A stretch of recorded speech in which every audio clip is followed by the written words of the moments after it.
So today we're going to be talking about how people pleasing is actually another form of abandoning ourselves, because sometimes it's so much easier to abandon ourselves because that means we don't have to face what we're feeling. We don't have to be truthful about the things that we want, about the things that we don't want, about the position that we are in life, and how we've played a responsibility in putting ourselves in that position.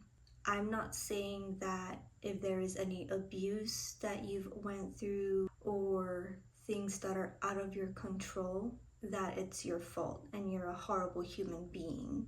We go through trauma, mental, physical, financial, childhood. However, it's always our responsibility to ensure that we don't make that trauma become who we are. Now, this is coming from a girl who for years identified so much with her trauma.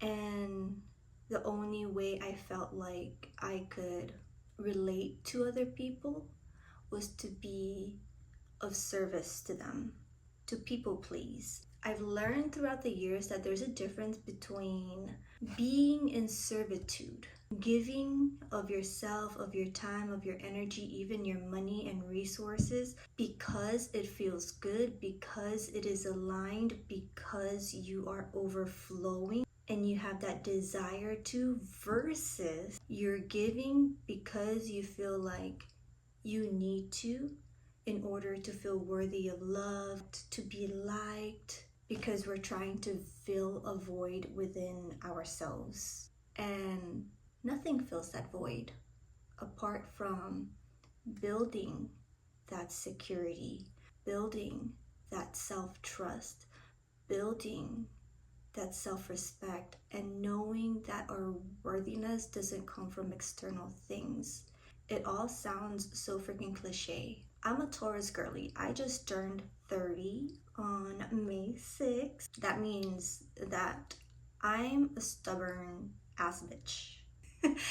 So I'm telling you this so that you don't have to learn the hard way. Do you want to be a stubborn ass bitch like me, where I had to choose the long way and learn it through my own trials and errors? In my case, I tried all the do not do's of self-abandoning and learned what is the way to actually be there for yourself and be there for others, but in a more reciprocal way. If you're giving for tit and tat, then it's not coming from a genuine place. And other people can feel that. And your soul can feel that too, that it's like you're performing to be liked, performing to gain something in return.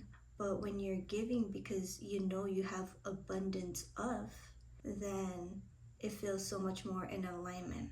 When you give and you don't give first back to yourself, whether it's just taking care of your appearance, your hygiene, and investing in yourself with your health, your hobbies that you like. And I could hear some people saying, well, I don't even know what I like.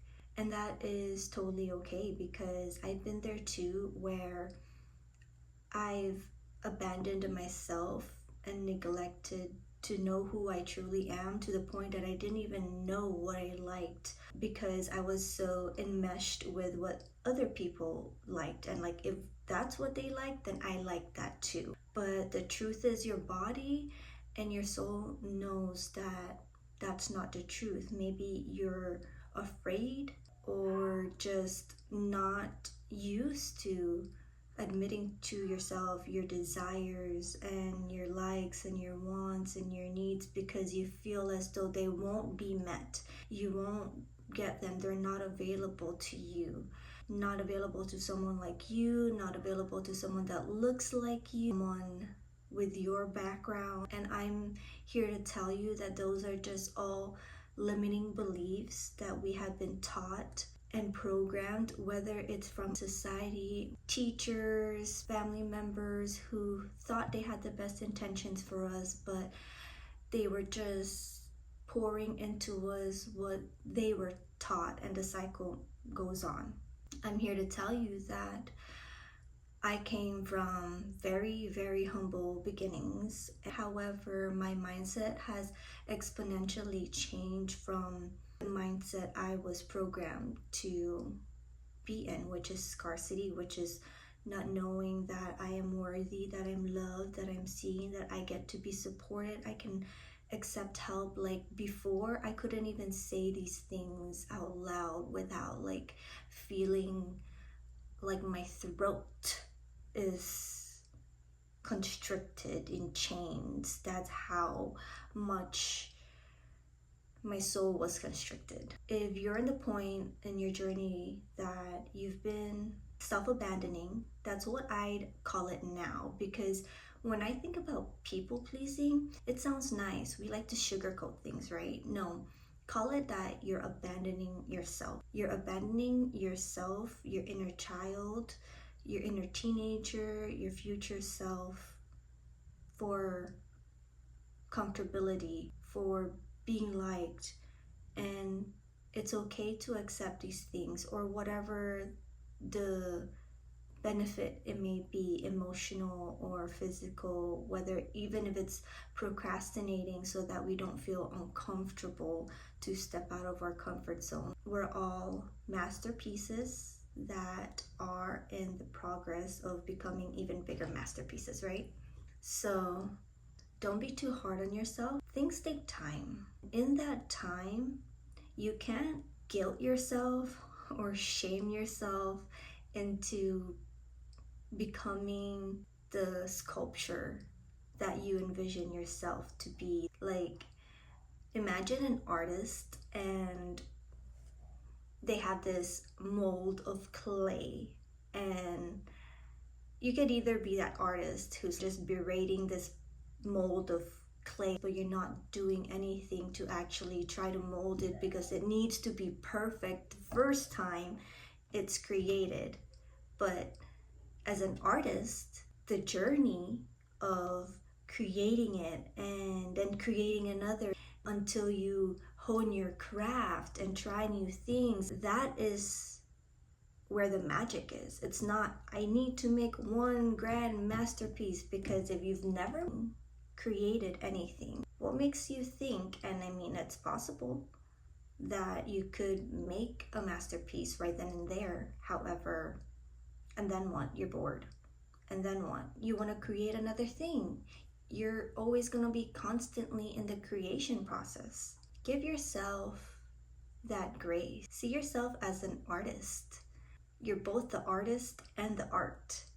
And with art, like, it's not just about how can I monetize this. Know that just creating the art and being in that state of flow of constantly renewing yourself, even though it's messy, even though you don't know what's the next step, even though you're learning how to use clay for the first time. Let's have a growth mindset. With that mindset, your mind expands from that scarcity place. And when your mind is expanded, then you're freer to imagine, to be curious, to explore parts of yourself and parts of the world. And with that energy, you've transmuted the fear into that creative, loving energy. And despite the fear, even with the doubt, even with the uncertainty, you can create something that wasn't created before, that hasn't been here before. And that itself could just be a version of you that you haven't seen before, that you haven't explored before. And it doesn't always have to be the versions that people like, the versions that you feel like is accommodating and can be digestible. How about the versions of you that are a bit more sassy, more creative, that speaks her mind, that admits that you like nice things, that you like to go shopping, traveling the world, and doing your makeup and being a girly girl, while at the same time interested in going bungee jumping and trying martial arts, which is actually something I am interested in doing. And maybe you grew up in an environment where sharing what you want and desire has been frowned upon and even shamed or guilted or even admonished.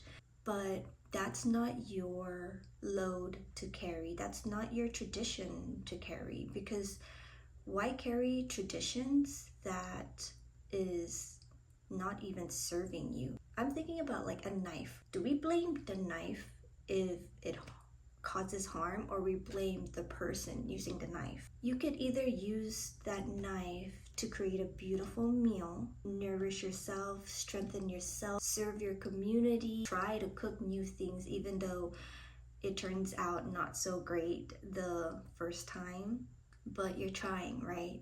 Your intention is there to try and pour into yourself. Or are you going to use that knife just because other people in the past has told you, hey, use this knife and hurt yourself or hurt other people, and that's the only way this knife can be used? It's not.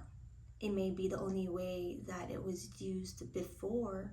It has had its purposes, and I'm not saying to eradicate that part of yourself, because you need to integrate that part of yourself. Like, there are still parts of me that will wield that knife if need be, to protect that metaphorical knife, okay? To protect my inner child.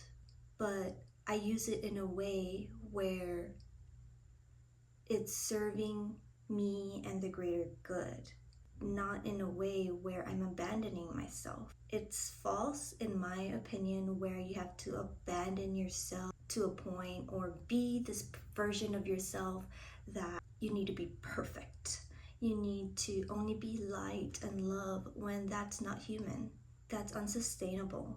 You need to integrate all the parts of yourself. The one who can cook a wonderful meal and try new things, and the one that if someone comes into your kitchen going to harm you and your loved ones, their intent is to truly harm you, you're going to use that to protect. Those two can exist simultaneously, but then you'd have to have nuance on the situation. You don't have to use that side of you full force, but don't eradicate that, because you need that version, especially in this world.